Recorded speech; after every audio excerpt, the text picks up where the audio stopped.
Hi all, good morning. Welcome back to my channel. ಹೇಗಿದ್ದೀರಾ ನೀವೆಲ್ಲರೂ? ಇವತ್ತು ಮಾರ್ನಿಂಗ್ ಬ್ಲಾಗನ್ನು ನಿಮ್ಮ ಜೊತೆ ಶೇರ್ ಮಾಡಲಿಕ್ಕೆ ಬಂದಿದ್ದೇನೆ. ಫ್ರೆಶ್ ಬ್ಲಾಗನ್ನು ಸ್ಟಾರ್ಟ್ ಮಾಡೋಣ ಬನ್ನಿ. ವಾಕಿಂಗ್ ಎಲ್ಲ ಮುಗೀತು.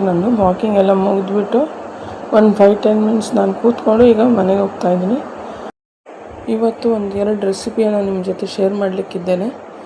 ಜಾಕ್ ಫ್ರೂಟ್ ಸೀಡ್ಸಿಂದ ಮಾಡುವಂತಹ ರೆಸಿಪಿ. ಜಾಕ್ ಫ್ರೂಟ್ ಸೀಡ್ ತುಂಬಾ ಒಳ್ಳೆಯದು ಮತ್ತು ತುಂಬಾ ನ್ಯೂಟ್ರಿಷಿಯಸ್ ಕೂಡ. ಅದನ್ನು ಹೇಗೆ ನಾವು ಸ್ನ್ಯಾಕ್ ರೀತಿಯಾಗಿ ತಿನ್ಬೋದು ಅನ್ನೋದು ಇವತ್ತು ತೋರಿಸ್ಕೊಡ್ತಾ ಇದ್ದೀನಿ. ಅದ್ರ ಜೊತೆ ಇನ್ನೊಂದು ಟ್ರೆಡಿಷ್ನಲ್ ರೆಸಿಪಿ ಕೂಡ ಇದೆ. ಜಾಕ್ ಫ್ರೂಟ್ ಸೀಡಿಂದ ಮಾಡಿರುವಂತಹ ಮಸಾಲೆ ಹಾಕಿಬಿಟ್ಟು ಮಾಡಿರುವಂತಹ ಪಲ್ಯವನ್ನು ಕೂಡ ನಿಮ್ಮ ಜೊತೆ ಶೇರ್ ಮಾಡಲಿಕ್ಕಿದ್ದೇನೆ. ಇವೆಲ್ಲವನ್ನು ಶೇರ್ ಮಾಡ್ತೇನೆ. ಅದಕ್ಕಿಂತ ಮುಂಚೆ ನನ್ನ ಈ ವಿಡಿಯೋ ಏನಾದರೂ ನೀವು ಫಸ್ಟ್ ಟೈಮ್ ನೋಡಿದ್ದಲ್ಲಿ ಲೈಕ್, ಶೇರ್ ಮತ್ತು ರಪ್ ಅಂತ ಹೋಗಿ ಸಬ್ಸ್ಕ್ರೈಬ್ ಮಾಡೋದನ್ನು ಮರಿಬೇಡಿ. ಇವಾಗ ವಿಡಿಯೋವನ್ನು ಸ್ಟಾರ್ಟ್ ಮಾಡೋಣ ಬನ್ನಿ. ಸಾಮಾನ್ಯವಾಗಿ ಹಲಸಿನಕಾಯಿ ಬೀಜದಿಂದ ಸಾಂಬಾರೆಲ್ಲ ಮಾಡ್ತಾರೆ. ಕಾಳು ಹಾಕಿಬಿಟ್ಟು ಸಾಂಬಾರು ಅಥವಾ ಬೇಳೆ ಹಾಕಿಬಿಟ್ಟು ಮಾಡ್ತಾರೆ. ನಾನಿವತ್ತು ಒಂದು ಟೈಮ್ ಪಾಸ್ ಸ್ನ್ಯಾಕ್ ರೆಸಿಪಿ ನಿಮ್ಮ ಜೊತೆ ಶೇರ್ ಮಾಡ್ತಾಯಿದ್ದೇನೆ. ಹಲಸಿನಕಾಯಿಯ ಬೀಜವನ್ನು ಕುಕ್ಕರಲ್ಲಿ ಬೇಯಿಸ್ಕೊಂಡು ಸಿಪ್ಪೆಯನ್ನು ಸುಲಿದು ಈ ರೀತಿ 2 ಭಾಗಗಳನ್ನಾಗಿ ಕಟ್ ಮಾಡ್ಕೊತಾ ಇದ್ದೀನಿ. 2 ಭಾಗ ಮಾಡ್ತಾಯಿದ್ದೀನಿ. ದೊಡ್ಡದಿದ್ದರೆ ನೀವು 3 ಪೀಸ್ ಕೂಡ ಮಾಡ್ಬೋದು. ನಾನು ಒಂದು ಬೀಜದಿಂದ 2 ಪೀಸನ್ನು ಈ ರೀತಿ ಮಾಡ್ಕೊತಾ ಇದ್ದೀನಿ. ನೋಡಿ, ಈ ರೀತಿ ಬೇಯಿಸಿರೋದದು ಸಿಪ್ಪೆ ಸುಲಿದು ಈ ರೀತಿ ಕಟ್ ಮಾಡಿ ಇಟ್ಕೊಂಡಿದ್ದೀನಿ. ಇವಾಗ ಕುಕ್ಕರಲ್ಲಿ ಈ ರೀತಿ ಚೆನ್ನಾಗಿ ಉಪ್ಪು ಹಾಕಿಬಿಟ್ಟು ನಾನು ಒಂದು 10 ನಿಮಿಷ ಬೇಯಿಸ್ಕೊಂಡಿದ್ದೇನೆ. ನೀವು ಬೇಕಿದ್ರೆ ಆಚೆನೂ ಕೂಡ ಬೇಯಿಸ್ಬೋದು. ಇದು ಹುರಿತಾ ಇದ್ದೇವೆ ನಾವು, ಆದರೆ ನಾವು ಇದು ರಾ ಅನ್ನು ಮಾಡಲಿಕ್ಕಾಗೋದಿಲ್ಲ. ಬೇಯಿಸ್ಕೊಂಡೇ ಇದನ್ನು ಉಪಯೋಗಿಸ್ಬೇಕಾಗುತ್ತೆ. ಯಾಕಂದರೆ ಈ ಬೀಜ ತುಂಬ ಬೇಯೋದಕ್ಕೆ ತುಂಬ ಹೊತ್ತು ಹಿಡಿಯುತ್ತೆ.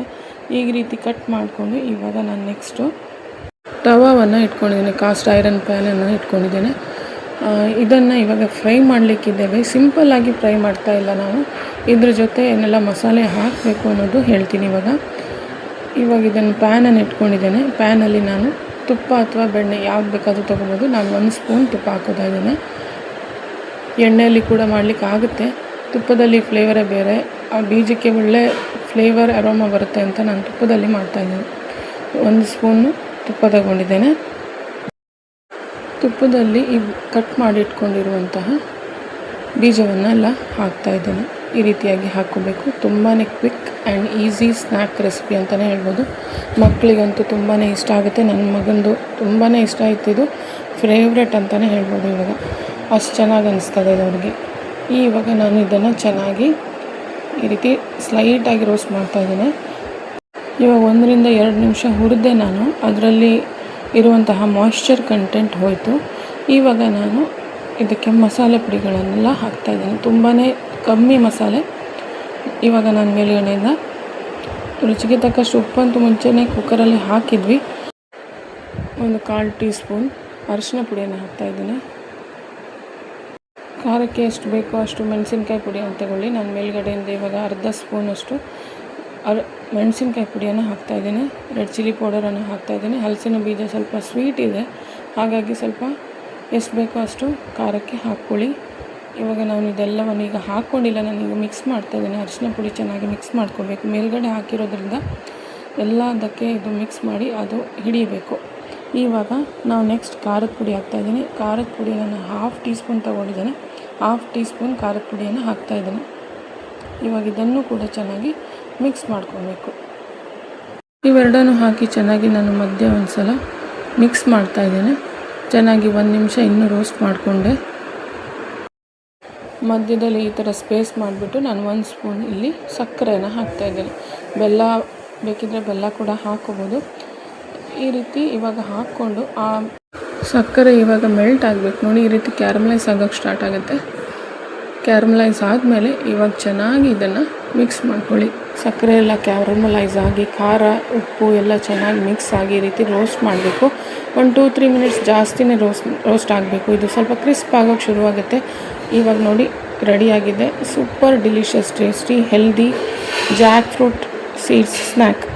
ತುಂಬಾ ನ್ಯೂಟ್ರಿಷಿಯಸ್. ಖಂಡಿತ ಟ್ರೈ ಮಾಡಿ ಆ್ಯಂಡ್ ವೆರಿ ಹೆಲ್ದಿ ಟು. ಖಂಡಿತ ಟ್ರೈ ಮಾಡ್ತೀರ ಅಂತ ನಾನು ಭಾವಿಸ್ತೀನಿ. ನೆಕ್ಸ್ಟ್ ರೆಸಿಪಿ ಕಡೆ ಹೋಗೋಣ.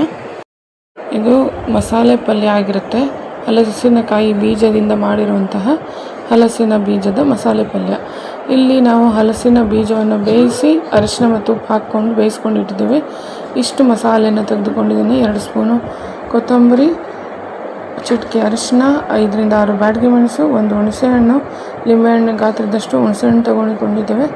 ಇವೆಲ್ಲವನ್ನು, ಈ ಮಸಾಲೆ ಸಿಂಪಲ್ ಆಗಿರುತ್ತೆ, ಇನ್ನು ಜಾಸ್ತಿ ಗರಂ ಮಸಾಲೆ ಈ ರೀತಿಯಾಗಿ ಏನು ಉಪಯೋಗಿಸ್ತಾ ಇಲ್ಲ. ಇಲ್ಲಿ ನಮ್ಮ ಟ್ರೆಡಿಷ್ನಲ್ GSB ರೆಸಿಪಿ ಇದು.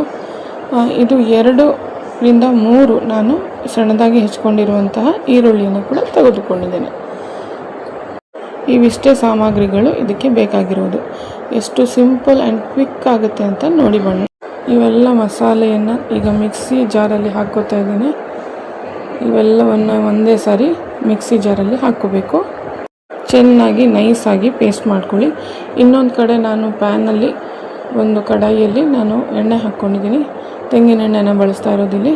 ಸಾಸಿವೆ ಹಾಕ್ಕೋತಾ ಇದ್ದೀನಿ. ಸಾಸಿವೆ ಚಟಪಟ ಅಂದ ಮೇಲೆ ಈರುಳ್ಳಿಯನ್ನು ಹಾಕ್ಕೋಬೇಕು. ಸಣ್ಣದಾಗಿ ಹೆಚ್ಕೊಂಡಿರುವಂತಹ 2ರಿಂದ 3 ಈರುಳ್ಳಿಯನ್ನು ಇಲ್ಲಿ ತೆಗೆದುಕೊಂಡಿದ್ದೇನೆ. ಈರುಳ್ಳಿಯಿಂದನೇ ತುಂಬ ಟೇಸ್ಟ್ ಬರೋದು, ಹಾಗಾಗಿ ಕಡಿಮೆ ಮಾಡೋಕ್ಕೆ ಹೋಗಿಲ್ಲ. ಇಲ್ಲಿ ಚೆನ್ನಾಗಿ ಜನರಸ್ ಅಮೌಂಟ್ ಆಫ್ ಆನಿಯನನ್ನು ಇಲ್ಲಿ ತಗೊಂಡಿದ್ದೇನೆ.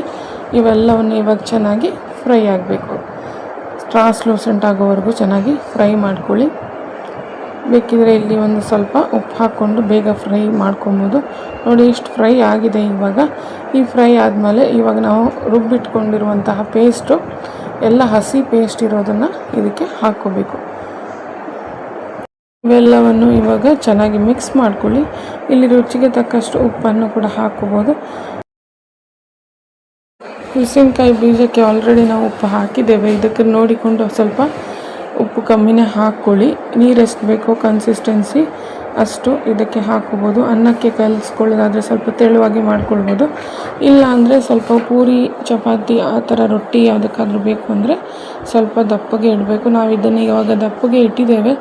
ರುಚಿಗೆ ತಕ್ಕಷ್ಟು ಉಪ್ಪನ್ನು ಹಾಕಿಕೊಂಡು ಆಮೇಲೆ ಇದು ಬೇಯಿಸಿರುವಂತಹ ಹಲಸಿನಕಾಯಿ ಬೀಜವನ್ನು ಇದಕ್ಕೆ ಹಾಕ್ಕೋಬೇಕು.